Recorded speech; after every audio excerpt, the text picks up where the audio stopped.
ప్రైజ్లో అందరికీ మరోసారి మరి ఈ వారం మనం ఆరాధనలకు క్షమించండి ఫలం తీసుకునే ముందు దానికి సంబంధించిన విషయాలు తీసుకొని బాగా మనం చేయగలుగుతాం. ముందుగా మన యొక్క సొంత బైబిల్ పట్టుకొని బైబిల్ పట్టుకొని పాడుకుంటాం. అశ్రేష్టం గ్రంథములు ఎచ్చట చూచిన ఆభరణయున్నది సుఖ దుఃఖములు వాగ్దానమున్నది విశ్వాసముంచి జామించుడి అశ్రేష్టం గ్రంథములు ఎచ్చట చూసిన ఆదరణయున్నది సుఖ దుఃఖములు వాగ్దానమున్నది విశ్వాసముంచి ధ్యానించుడి.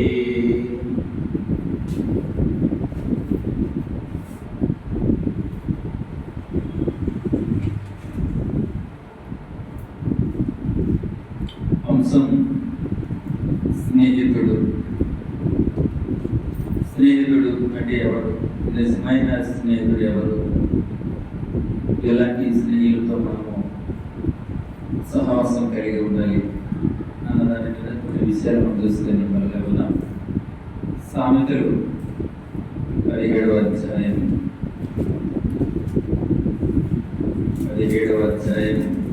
17వ వచనం. నిజమైన స్నేహితుడు విడువక ప్రేమించును, దుర్దశలో అట్టివాడు సహోదరుడుగా అన్నట్టు. అలాగే సామెతలు 27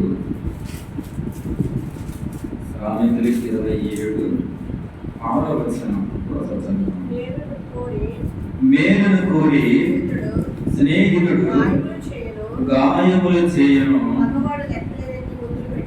పగవాడు లెక్కలేని ముద్దులు పెట్టాను. దేవుని సహాయం కొరకు చిన్న ప్రార్థన. మహాపరిశుద్ధుడు గరుడవు సకల ఆశీర్వచనములకు కారణభూతుడైన మా యేసయ్య, మీకు పాదసేవం పెట్టి మీరు మా పైన, మా యొక్క సంఘంలో ఉన్న ఆయా కుటుంబాలపైన మీరు చూపించిన ప్రేమ ఆధిక్యతను బట్టి కూడా తండ్రి, పరిశుద్ధంగా ఆచరించవలసిన ఈ దినాన్ని ప్రభా మేము కూడా పరిశుద్ధంగా ఆచరించడానికి మీరు సహాయం చేశారు. ప్రభావాన్ని బట్టి వందనాలు తండ్రి. ఆరాధన వర్తమానంలో తోడైపు నడిపించారు, అందుని బట్టి కూడా మీకు వందనాలు చెల్లించుకుంటున్నాను. ప్రభా, ఇదిగోనైనా మీ శరీరానికి సాదృశ్యమైన ఆ యొక్క బలాన్ని మేము సమీపిస్తుండగా ప్రభా, మమ్మల్ని మేము పరీక్షించుకొని ఈ స్థితిలో మేము ఎక్కడ జారిపోయామో ప్రభా, మరి మమ్మల్ని మేము సరి చేసుకోవడానికి సహాయం చేయమని ప్రార్థిస్తున్నాను. ఈ రీతిగా మేము వాక్యంలో వెలుచుకుంటాం నిలబడి దాసుని మేము జ్ఞాపకం చేసి అది మా యొక్క సొంత ఆలోచన కాదు కానీ ప్రభా, మీ యొక్క పరిశుద్ధాత్మ ద్వారా నడిపించి మమ్మల్ని బలపరుస్తామని మా ప్రభువు రక్షకుడు మా కొరకు రానయ్యున్న యేసుక్రీస్తు నామములో వేడుకలు ప్రార్థిస్తున్నాను మా తండ్రి. ఆమేన్.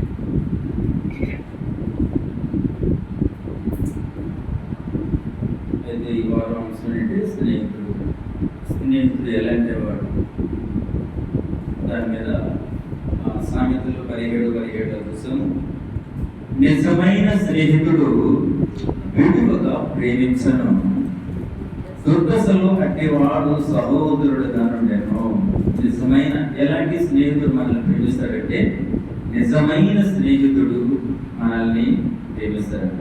ఇంకా దుర్దశలో అంటే మనం అపాయకరమైన సమయంలోనూ మనకి అనేక రకమైన కీడులు, ఇంకా అనర్థాలు, మరి దుఃఖము, వేదన, అటువంటి పరిస్థితులు కూడా మనల్ని ఆయన తోడుగా ఉంటూ, ఆ స్నేహితుడు తోడుగా ఉంటూ అటువంటి పరిస్థితులు కూడా సహోదరుడుగా మనల్ని నుండి నడిపిస్తాడు. వాడు నిజమైన స్నేహితుడు. నిజమైన స్నేహితుడు అంటే నిజమైన స్నేహితుడు ఇటు పరిస్థితుల్లో కూడా, అంటే సంతోషంగా ఉన్నప్పుడే కాదు కానీ దుఃఖములో కూడా, బాధలు, అవమానములు, వేదనలు, నలిగిపోతున్న సమయంలో కూడా మనల్ని నడిపించేవాడే నిజమైన స్నేహితుడు. మనం ఎలాంటి పరిస్థితులు ఉన్నా మనల్ని నడిపించడానికి సిద్ధపరచగలవాడే నిజమైన స్నేహితుడు. అదేవిధంగా 27 సాయంత్రం 27 కూడా మేలును కోరి స్నేహితుడు గాయములు చేయను, పగవాడు లెక్కలేని ముద్దులు పెట్టాను.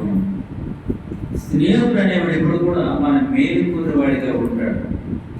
మరి స్కూల్ పిల్లల్ని ఒక క్రమంలో నడిపించుటకు ఉపాధ్యాయులు ఎలాగైతే గద్దను ఉపయోగిస్తారో, లేకపోతే నోటు ద్వారా ఎలాగైతే మందలిసి వారిని సరైన క్రమంలో తీసుకొచ్చి వారి జీవితానికి ఒక ఆధారంగా ఉపాధ్యాయులు ఉపయోగపడతారు. మరి స్నేహితుడు కూడా తనతో మనం ఉన్నప్పుడు మన యొక్క లోపాలను బట్టి, మనము చేస్తున్న తెలియక తప్పులను బట్టి అటువంటి స్నేహితుడు మనల్ని గద్దిస్తూ సరిచేస్తూ మనల్ని సక్రమైన స్థితిలో తీసుకెళ్లేవాడే నిజమైన స్నేహితుడు. మరి నా స్నేహితుడు పొరపాటు చేశాడు, తెలిసి చేశాడు, తెలియక చేశాడు, కావాలని చేశాడు, మరి నేనేమైనా అడిగితే వాడు నాకు దూరం అయిపోతాడేమో, లేదా నన్ను అపార్థం చేసుకుంటాడేమో, మధ్యాహ్నం కలహం వస్తుందేమో భయపడి చాలా మందిని ఏం చేస్తామంటే ఆ స్నేహితుని మందలించడం కానీ, ఆ స్నేహితుడు మాట్లాడే గురించి అంటే ఎలాంటి వాడైనా సరే నా స్నేహితుడు అనే భావంతో వెళ్తారు తప్ప కానీ తనను సరి చేయడానికి ఒప్పుకోడు. ఇద్దరు స్నేహితుడు, ఒక స్నేహితుడు ధూమపానము, మద్యపానం చేస్తున్నప్పుడు మరొక స్నేహితుడు మంచివాడైతే దాన్ని మందలించాలా, బుద్ధి చెప్పాలి, గద్దించాలి. వాడు నిజమైన మిత్రుడు. అలా కాకుండా తప్పును సమర్థిస్తూ అలాగా వాడు నాశనాన్ని కోరుకునే దిశలో వెళ్తున్న వారు కూడా మిత్రులు అనడానికి సరికాదు. అందుకని ఇక్కడ ఏమిటంటే మన మేలు కూడా ఎవరైనా మనకి మందలించారా, గద్దించారంటే ఒకటే నిజమైన స్నేహితుడు.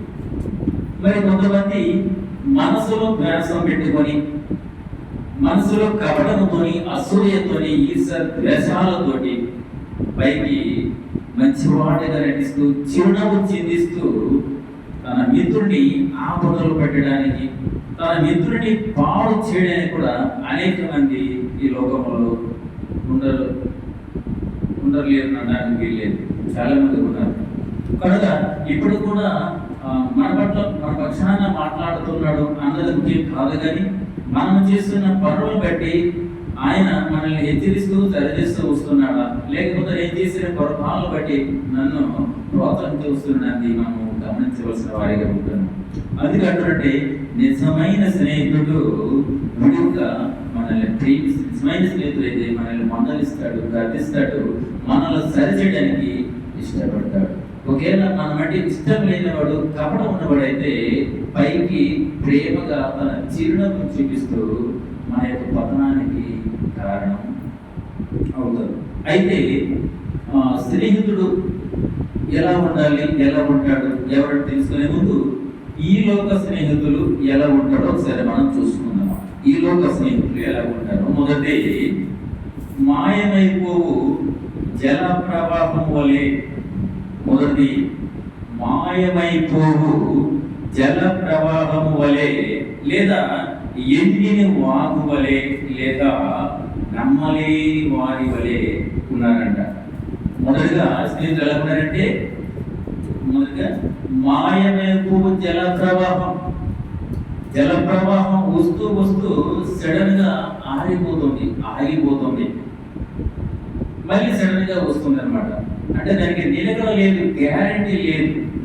ఈ మధ్యకాలంలో మనం చూస్తున్న యూట్యూబ్లో, ఫేస్బుక్లో అక్కడ జలం లేదు, నీరు లేదని, ఆ ప్రవాహం గుండా వెళ్ళాలని, తక్కువ నీరు ఉందని చెప్పి చాలా మంది కూడా ఆ ప్రవాహాన్ని తట్టుకోలేక చాలా మంది చనిపోవడం మనం చూస్తున్నాం. అంటే నిలకడ లేని జల ప్రవాహం. అంతేకాదు ఎండిన వాగు. అంటే ఇప్పుడు చూడండి, ఇప్పుడైతే పర్లేదు, మొన్న వరకు ఈ వర్షాలు లేక అంత అంటే పెద్ద పెద్ద చెరువులు కూడా మైదానాలు అయిపోవడం మనం చూస్తూ వస్తున్నాం. ఈ మధ్యకాలంలో వర్షాలు పడడం వల్ల కాస్త మనం నీరు చెరువులను చూడగలుగుతున్నాం, కానీ అంటే అటువంటి స్థితిలో ఉంటారని, అంటే స్నేహితుడు ఎలా ఉంటాడు అనేది ఉదాహరణ అనమాట. అంతేకాదు కానీ నమ్మలేని వారిగా ఉంటారు. అంటే వాడు నమ్మొచ్చా నమ్మలేదని. చాలా మంది ఏం చేస్తామంటే నా మిత్రుడే కదా అని చెప్పేసి సర్వం మన మనసులో ఉన్నవి, మన వ్యక్తిగత విషయాలు, మన కుటుంబ విషయాలు అన్నీ కూడా మిత్రులతో పంచుకుంటారు.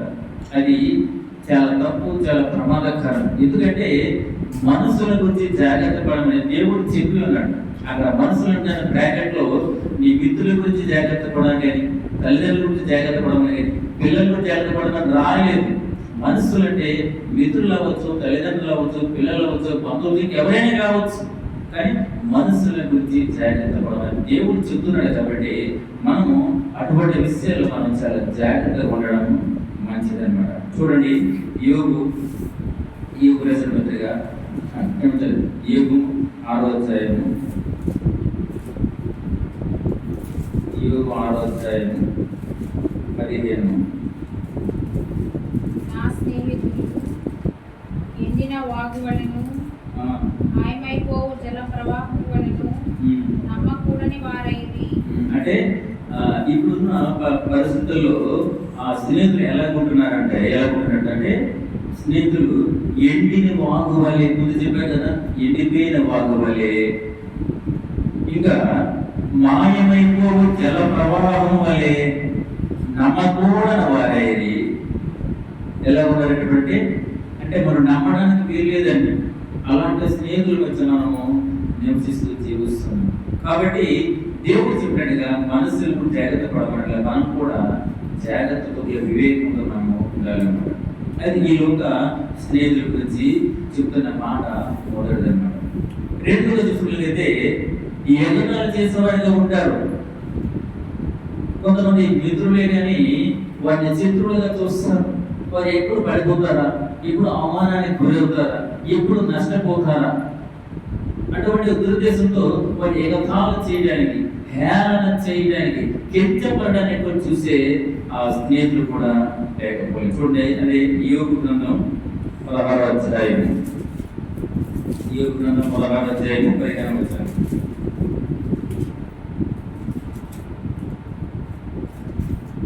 నా చర్మం మీద 16:20 నా స్నేహితులు నన్ను ఎగతాళి చేయుచున్నారు. నరుని విషయమై ఒకడు దేవునితో వ్యాజ్యమాడవలెను. ఎందుకంటే నా స్నేహితులను ఎగతాళి చేయని, ఇవన్నీ ఉట్టి మాటలు కాదు. పరిశుద్ధాత్మ దేవుడు మనకు తెలియజేస్తున్న ఈ గొప్ప సత్యం అనమాట. అంటే స్నేహితులు ఎలాంటి వారంటే వారిని నమ్మలేని వారిగా ఉంటారు. వాళ్ళు అంటే ఆ వాగు ఎప్పుడు వస్తుందో, ఎప్పుడు వెళ్ళిపోతుందో, జలప్రవం ఎప్పుడు వస్తుంది, పైపోతుందో తెలియదు. అసలు మిత్రుడు పక్కన వాడి వల్ల మనకి మోసం వస్తుందా, లేదు మంచి జరుగుతుందో ఊహించలేని పరిస్థితులు. మనం చాలా మందిని చూస్తున్నాం, స్నేహితులుగా ఉంటూ వాళ్ళని చంపుకోవడం, స్నేహితులుగా ఉంటూ వారి యొక్క నాశనానికి వారి యొక్క కారణం అవడం, స్నేహితులుగా ఉంటూ అనేక సందర్భాలు ఇరుక్కుంటూ వారు మరణానికి కూడా ఎదురయ్యే వారిని మనం చూస్తున్నాం. అదేవిధంగా రెండోదిగా ఎగతాళి చేసిన వారు హేళన చేస్తారు, అవమానిస్తారు. మనం ఎప్పుడు జారిపోతామా, ఎప్పుడు నాశనం అయిపోతామా, ఎప్పుడు మనం అంటే భయంకరమైన స్థితులు మనకి ఎదురవుతాం నుంచి అపాయం వాడుకు కూడా చూసే స్నేహితులు కూడా ఈ లోకంలో లేకపోలేదు. మూడోదిగా చూసినట్లయితే మర్చిపోయే వారిగా ఉన్నారు. చూడండి, అదే యోగ గ్రంథంలోనే 19వ అధ్యాయము 14వ వచనం.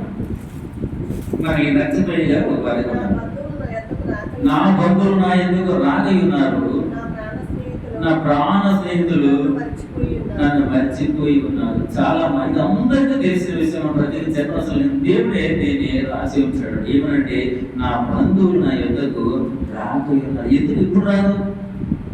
మనం చిన్నప్పటి నుంచి చూస్తున్న సంగతి, తెప్పలుగా చెరువుడిన కప్పలు 10,000 చేరును అంటారు కదా, అది నిజం. అంతేకాదు కానీ బెల్లమున్న చోటకి చీమల చేరును అన్న మనకు సామెత కూడా మనం వింటుంటాము. అమ్మగానే నా బంధువులు నా ఎందుకు రాగై ఉన్నారు. ఎందుకు రారంటే మొదటి వారు చూసేది ఏంటంటే మనలోని బలం చూస్తారు, ధన బలం చూస్తారు అన్నమాట. లేకపోతే ఇక ఇంకా శారీరక ఫలం చూస్తారన్నమాట. ఇంకా వారికి ఉపయోగకరంగా లేకపోతే, వారి మాటకి మనం సపోర్ట్ చేయకపోతే, మనల్ని విడిచి మన బంధువులు కూడా దూరంగా ఉంటారు. అంతేకాదు కానీ నా ప్రాణ స్నేహితులు చెప్పుకున్న వారు కూడా మనల్ని మర్చిపోయారు ఉంటారు. మనం చాలా మంది భావిస్తాం, నాకు స్నేహితుడున్నాడు, నేనంటే ప్రాణం పెడతాడు, అసలు నేను ఇలా ఫోన్ చేసి అలా వచ్చి పడతాడు అని మనం గొప్పగా చెప్పుకోవడం. ఎందుకంటే ఆయన యొక్క అంతరంగం తెలియక, ఆయన యొక్క మనసు గ్రహించక, మనము ఈ లోకంలో ఉన్న ప్రేమను బట్టి, ఈ లోకంలో ఉన్న మనకున్న అవసరాలను బట్టి, వారు ఉంటున్న విధానాన్ని బట్టి మనము నన్ను గొప్ప స్నేహితుడిగా, ప్రాణ స్నేహితుడిగా మనము ఆయనను ఇష్టపడుతూ చెప్పుకుంటూ వస్తాం. కానీ ఈ లోక స్నేహితులు ఎలా ఉంటారంటే, మనకి ఎప్పుడైతే ఆ బలం అంటే ధనం ఉంటుందో, లేకపోతే అన్ని అనుకూలంగా ఉంటాయో, అప్పుడే మన ఇంటికి రావడానికి, మనతో వారు కలిసి ఉండడానికి ఇష్టపడతారు. ఎప్పుడైతే మనం అనారోగ్యానికి లేదా ఇంకా ఆర్థికంగా మనం వెనకబడి ఉంటామో, లేకపోతే అవమాన స్థితిలో ఉంటామో, భయంకరమైన పరిస్థితి ఎదుర్కొంటామో, అటువంటి స్థితిలో మనల్ని ఎరగిన వారిగా ఉంటున్నారు. అదేవిధంగా మన ప్రాణ స్నేహితులుగా పాటించిన వ్యక్తులు కూడా ఎలా ఉంటారంటే సమయంలో మమ్మల్ని మర్చిపోయేవారిగా ఉంటారు. కాబట్టి ఈ లోక స్నేహం గురించి బైబిల్ గ్రంథం చెప్పింది. ఇక 4 చూసినట్లయితే మనల్ని అసహించుకునే వారిగా ఉంటారు. చూడండి, మళ్ళీ యోగ గ్రంథంలో 19వ అధ్యాయం 19వ వచనం. నా ప్రాణ స్నేహితులందరికీ నేను అసహ్యుడనైతే, నేను ప్రేమించిన వారు నా మీద తిరుగుబడి ఉన్నారు. చూసారా అంత బాధ. అంటే నా ప్రాణ స్నేహితులు నేను అసహ్యుడైపోయాను, అసహించుకుంటున్నారు. అంతేకాదు కానీ నేను ప్రేమించిన వారు నా మీద తిరుగుబడి ఉన్నారు.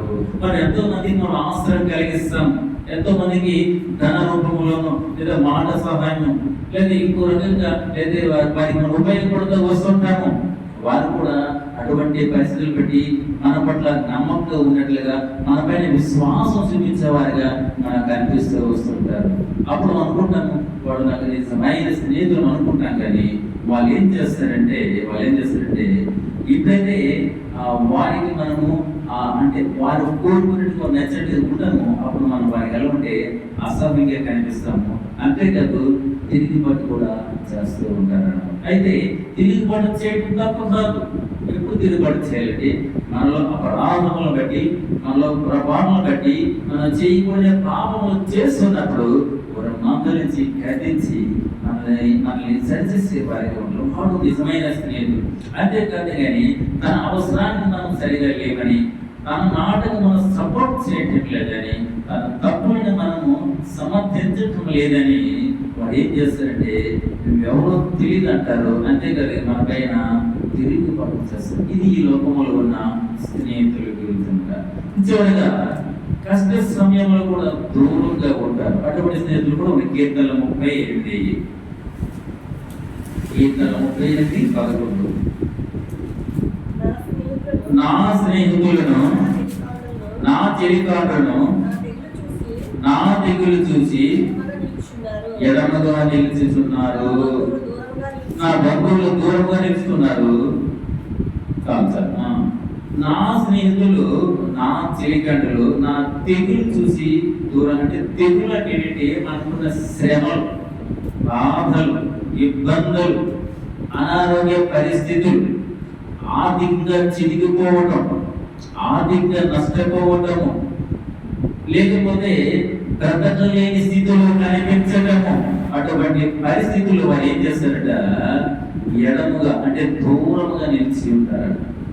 దూరంగా నిలిచి ఉంటారు. చూడండి, నేను చాలా మందిని చూస్తున్నాను, చాలా భయంకరమైన పరిస్థితుల్లో జీవిస్తున్న వాళ్ళని చూసి నువ్వు ప్రశ్నిస్తాను, అమ్మా నీకెవరు బంధువులు లేరా, నీకెవరు మిత్రులు లేరా, మరి మీకు ఎవరు లేరంటే వారు చెప్తున్న మాట ఏంటంటే, అయ్యా మాకు చాలా మంది ఉన్నారు, నాకు బంధువులు ఉన్నారు, స్నేహితులు ఉన్నారు, నా వల్ల అభివృద్ధి పొందిన వారు కూడా ఉన్నారు అయ్యా. అయితే ఈ రోజు నా పరిస్థితిని బట్టి నన్ను దూరం చేశారు, నేను ఎవరు తెలియని వారిగా ఉంటున్నారని చాలా మంది చెప్పటము నేను చూస్తాను. నేనే కదా ప్రతి ఒక్కరు కూడా మనము చూస్తూ వస్తాను. అంటే అర్థం ఏంటంటే మనం బాగున్నప్పుడు, మనం వారికి అనుకూలంగా ఉన్నప్పుడే మాత్రమే వారు మనకి స్నేహితులుగా ఉంటారు. ఎప్పుడైతే వారి యొక్క అవసరాలకు ఆటంకంగా మనం కనిపిస్తామో అప్పుడు మనం ఎవరో తెలియనట్టుగా ఉంటుంది. ఇంకో విషయం మనం చూస్తున్నట్లయితే చాలా మంది మనకి ఆహ్వానిస్తూ ఉంటారు అనమాట. ఆ ఆహ్వానం ఎవరికి వస్తుందంటే ఎవరి వల్ల మనకి ప్రయోజనం కనిపిస్తుందో, ఎవరి వల్ల మనకి లాభంగా ఉంటుందో అటువంటి వారిని ఎవరు ఆహ్వానించే వారిగా ఉంటారు. పేదవాళ్ళని ఆహ్వానించరు, దరిద్రుని ఆహ్వానించరు, పేదవాళ్ళని ఆహ్వానించరు. ఎందుకు పనికిరంటే వారిని ఆహ్వానించరు. ఎవరికి ధనం ఉందో, ఎవరికి పేరుందో, ఎవరైతే వారు అనుకూలంగా నడుచుకుంటారో అటువంటి వారిని వారు ఆహ్వానిస్తూ వస్తుంటారు అనమాట. వారు ఏం చేస్తారంటే, ఉదాహరణకి మాకే ఎవరైనా ఆహ్వానించినప్పుడు మేము ఏం చేస్తామంటే కృతజ్ఞతగా లేదా వారిని సంతోషపెట్టేట్టుగా ఓ కానుకలు మేము వారికి సమర్పిస్తూ ఉంటాం. అయితే చాలా మంది ఏం చేస్తారంటే తిరిగి వస్తుందా రాదా, వచ్చే వారికే కానుకలు సమర్పించడం, లేకుండా రాదనుకున్న వారికి కానుకల విషయంలో మీరు నిర్లక్ష్యం చేయడం కూడా మనం చూస్తున్నది చాలా తప్పది. అందులో స్నేహం అస్సలే ఉండదు, ఆప్యాయత అసలే ఉండదు, ప్రేమ అసలే ఉండదు. అందుకే చెప్తుంటే మన స్నేహితుడు, నిజ స్నేహితుడు ఎవరు నిజమైన స్నేహితుడు అన్న దాని మీద, అంటే ఈ లోకంలో ఉన్న స్నేహం గురించి నేను చెప్తున్నాను. అయితే అందరూ అలా కూడా అనలేదు. ఎవరు కొంతమంది నిజమైన స్నేహితులు ఉంటే ఉండొచ్చని కాదనలేదు, కానీ ఎక్కువగా మనం చూసుకున్నట్లయితే స్వార్థపరులు, విక్రమలాడేవారు, అంటే తనకు అనుకూలంగా ఉన్నవారిని మాత్రమే ప్రేమించేవారుగా చాలా మంది మనము చూస్తూ వస్తున్నాం. చివరిగా ఉపయోగపడే నా స్నేహితులను, నా చెలికాటను, నా దిగులు చూసి ఎడమగా నిలిచి ఉన్నారు, నా బంధువులు దూరముగా నిలిచి ఉన్నారు. ఎప్పుడైతే మనము అనే విధాల అనుకూలంగా బాగుంటామో అప్పుడే అనేక మంది మన వద్దకు రావడానికి ఇష్టపడుతూ ఉంటారు. మనం అలాగా వారి మీద ఉన్న ప్రేమను బట్టి వారికి మన మర్యాదలు చేయటము, వారిని గౌరవించటము, వారికి అనుకూలంగా ఉండటం మీరు చేయండి. చాలా మంది కూడా నా మిత్రుడు మన గురించి చాలా గొప్పగా చెప్పుకుంటారు. ఎప్పుడైతే మన పరిస్థితి మారి మనం దరిద్రానికి లోనవుతామో అప్పుడు మనం ఎవరు తెలియని వారిగా, ఇది లోకం యొక్క ప్రేమ. ఆ లోకంలో ఉన్న మిత్రుల గురించి చెప్తున్న మాటలు. అయితే ఇంకో విషయం చెప్తే ధనవంతులు మాత్రం స్నేహితులు అధికంగా ఉంటారు. అంటే స్నేహితులు లేరని, ధనవంతులు మాత్రం అధికంగా ఉంటారు, పేదవాళ్ళు మాత్రము దూరంగా ఉంటారు. చూడండి ఒకసారి సామెతలు కొంతప్పుడు మాట ఉన్నది. సామెతలు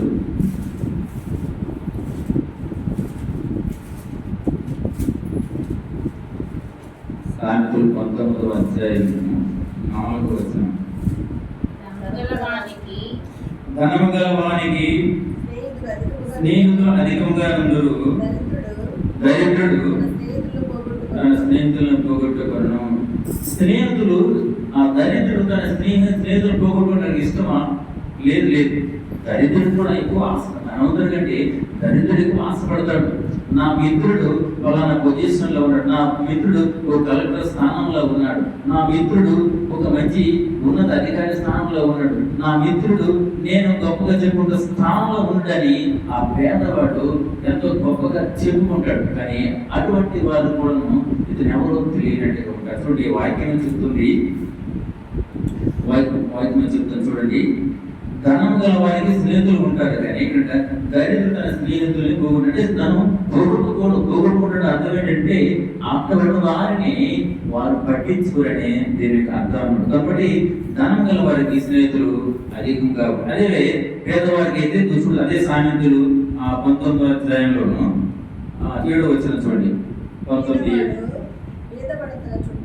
పేదవాడు తన చుట్టములందరికీ అసహ్యుడు, అటు వారికి స్నేహితులు మరి దూరస్తులు.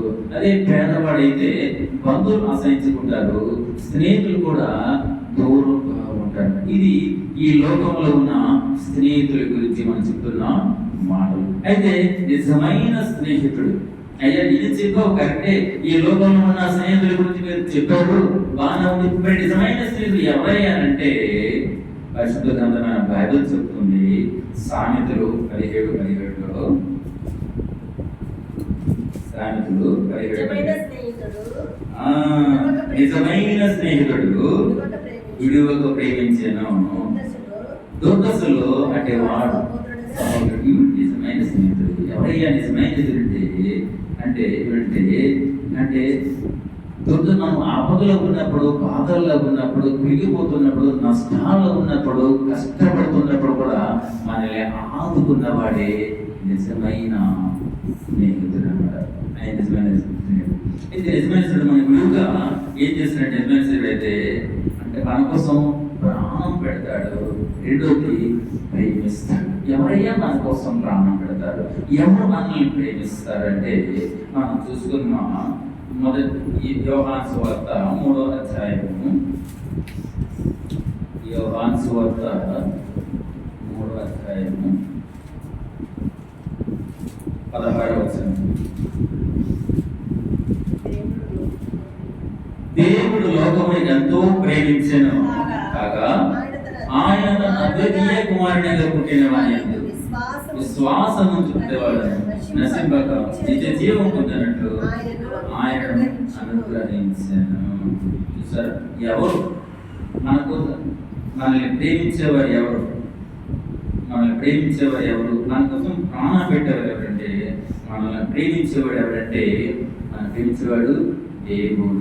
దేవుడు ఎవరంటే లోకమని ఎంతో ప్రేమించను అంటే ఆయన నిన్ను ప్రేమిస్తానని, నన్ను ప్రేమిస్తానని, పలానా వారిని ప్రేమిస్తానని చెప్పడం లేదు, కానీ లోకాన్ని ఎంతో ప్రేమించుతున్నాడు. అంటే లోకంలో ఏమేమి ఉన్నాయి? ఎవరున్నారు? లోకంలో కొన్ని ప్రాణులు ఉన్నాయి, లోకంలో కొన్ని ప్రకృతి దృశ్యాలు ఉన్నాయి, లోకంలో కొన్ని పరికరాలు అనేకమైన ఉన్నాయి. కానీ ఇవన్నిటిని కూడా దేవుడు ఎంతో ఉంచుతో ఎంతో ఆయన ప్రేమిస్తున్నాడు. అంటే దేవుడు లోకం ఎంతో ప్రేమించగా ఆయన తన అద్వితీయ కుమారునిగా పుట్టిన వాని యందు విశ్వాసం పొందేవాడు నశించు జీవం. ఈ మాట దేవుని ఎరగని వారికి అది అర్థం కాదు, కానీ దేవుడు ఎరిగిన మనకైతే మాత్రము స్పష్టంగా అర్థం అవ్వాలి. ఏమర్థమవ్వాలంటే ఆయన తన అద్వితీయ కుమారుడుగా, అద్వితీయుడు అంటే ఒకడే దేవుడు, ద్వితీయుడు కాదు. ద్వితీయుడు అంటే చాలా మందికి వస్తారు. అద్వితీయుడు ఒకడైన దేవుని ఒక అద్వితీయ కుమారుడిగా పుట్టిన వాని యందు ఎవరైతే ఆయన కుమారుడు పుట్టిన యేసు క్రీస్తు ప్రభునందు ఎవరైతే విశ్వాసం ఉంచుతారో చూస్తారో వారిని దేవుడు ఇటువంటి వాడు నిజమైన స్నేహితుడు. నిజమైన స్నేహితుడు ఏం చేసి విడవక మనల్ని ప్రేమిస్తాడు. కష్టంలోనూ, నష్టంలోనూ, బాధల్లోనూ దేవుడు మనల్ని ప్రేమించేవాడిగా ఉంటున్నాడు. కాబట్టి అటువంటి వారి పట్ల మనము విశ్వాసం ఉంచలే. ఆయనే మనకు నిజమైన మిత్రుడు, మరి ప్రేమించేవాడు, మరి మన కోసం ప్రాణం పెట్టేవాడు. ఆయన ఎవరంటే మొదటి యోహాను 4వ అధ్యాయము, మొదటి యోహాను 4వ అధ్యాయము 19వ వచనం.